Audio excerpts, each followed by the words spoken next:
So if you're playing the Fate Apocrypha event and you're getting carried away with all the raids and everything, that's absolutely fine, but make sure you absolutely farm up this servant because Sieg is an absolute must-have on any account because he fills a very powerful niche as an AoE caster that can loot very effectively. Now, he's not the only AoE caster that can loot pretty well. I mean, people like Anastasia and Scheherazade can also get the job done, but for one, Sieg is going to hit harder than they are as an NP5 servant because he's a free-to-play, and when it actually comes to looping his NP, I mean, he's pretty much unparalleled because my man just has like 70 different tools in his toolkit to make sure he can actually get the looping done. He's also fairly good for challenge quests because he can output a lot of damage and he can spam his NP, but he definitely does need to be babied if you're going to bring him to challenge quests because my dude Sieg actually just has no survivability at all whatsoever. So he's pretty much just a big beat stick that can loot very well. But we'll talk about him in today's video. But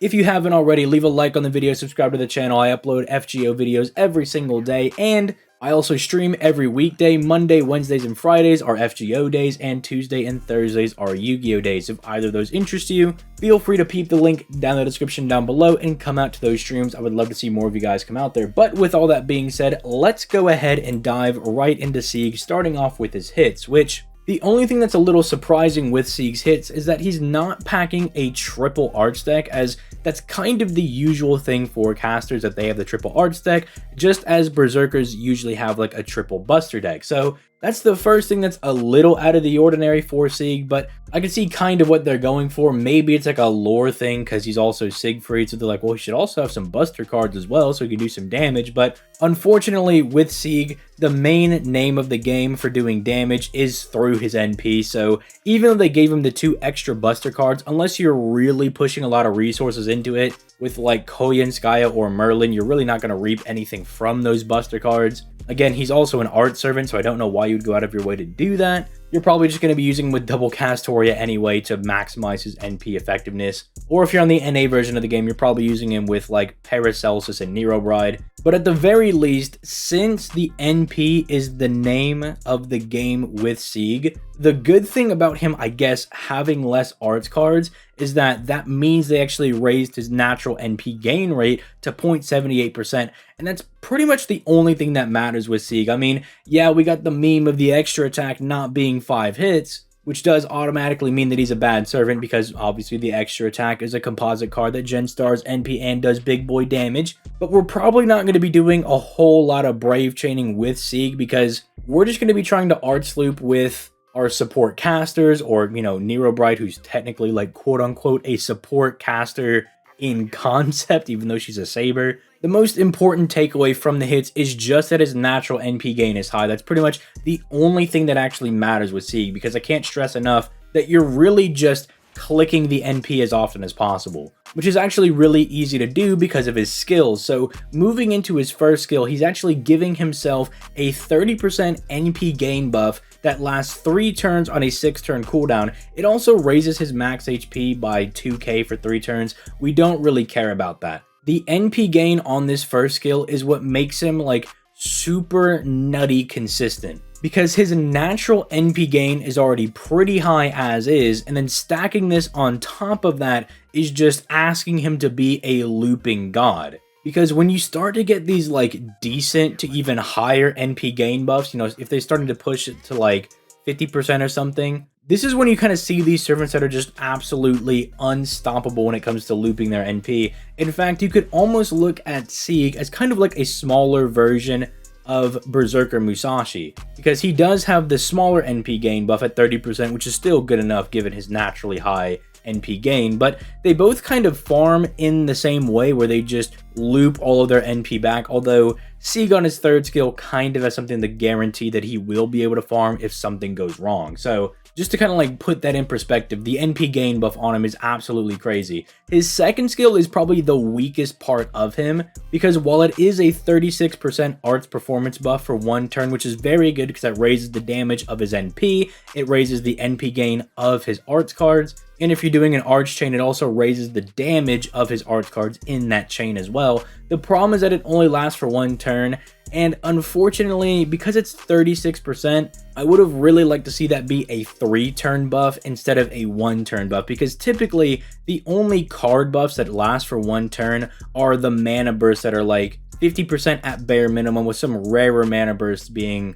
55%. But so it's a little unfortunate to see that. I can maybe see what they're going for though, because he does have a passive 6.5% arts buff because of his homunculus passive. So technically when you proc this, it's 42.5% arts buffs for 1 turn, which is like almost a mana burst. So maybe that's what they were thinking, and that's why they restricted it to 1 turn. But realistically, you're just going to pop this on the last turn whenever you need to do absolutely maximum damage with him. So that's the only unfortunate thing about him, but it's still a rather good skill nonetheless. It's just the turn is very unfortunate.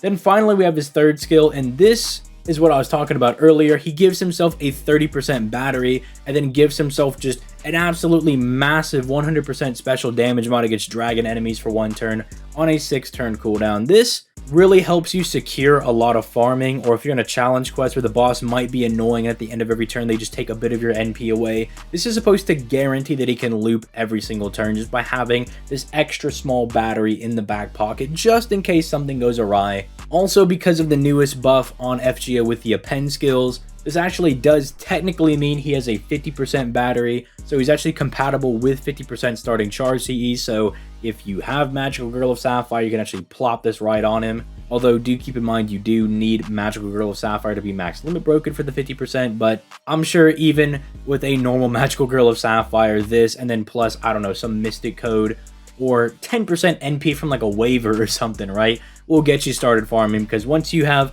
Magical Girl of Sapphire plus Sieg's first skill, and there's any other buffs that could possibly buff his NP gain or his arts cards, you're pretty much off to the races at that point. But this is also why I say his NP is capable of doing some really massive amounts of damage, because having that dragon buff is quite good. There are quite a few dragon enemies in the game.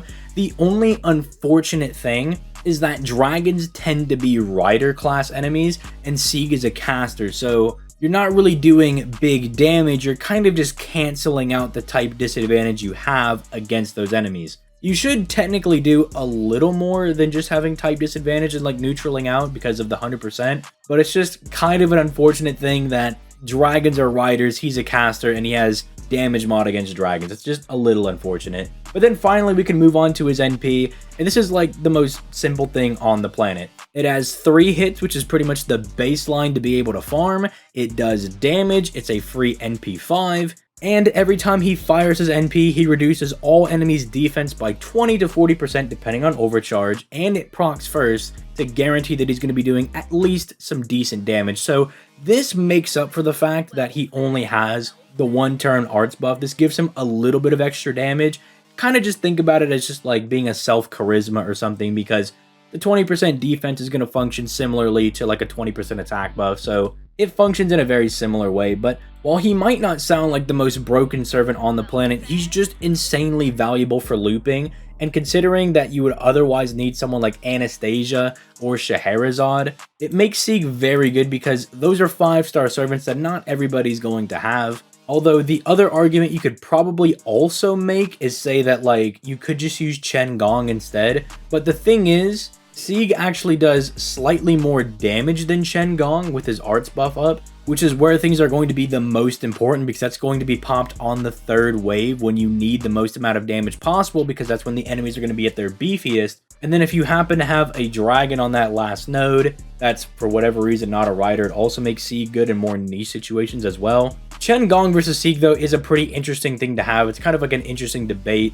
because Sieg should just be like consistently better, but if your box is a bit more stacked, Chen Gong is probably going to be better, because the way that Chen Gong plays is that he blasts an enemy node and he gets a new support type servant to give him more NP and more buffs. And so technically Chen Gong, if you play it right, should hit harder than Sieg by the 3rd wave, because then he should have like 3 or 4 different support servants like gassing him up, whereas Sieg would only just have the 2 people next to him unless you plug suited one of them out for something. But again, the other thing that I'm kind of getting at is that Chen Gong does tend to be a bit more box heavy. Like, he gets better the more powerful your box is, whereas Sieg is just going to be like a consistent dude that has your back. So I recommend farming him up. Definitely take him out for a spin. He's a very strong servant, but let me know what you guys think in the comments down below. And with all that being said, I'm going to go ahead and get out of here. You guys have yourselves a nice day. Peace, late guys.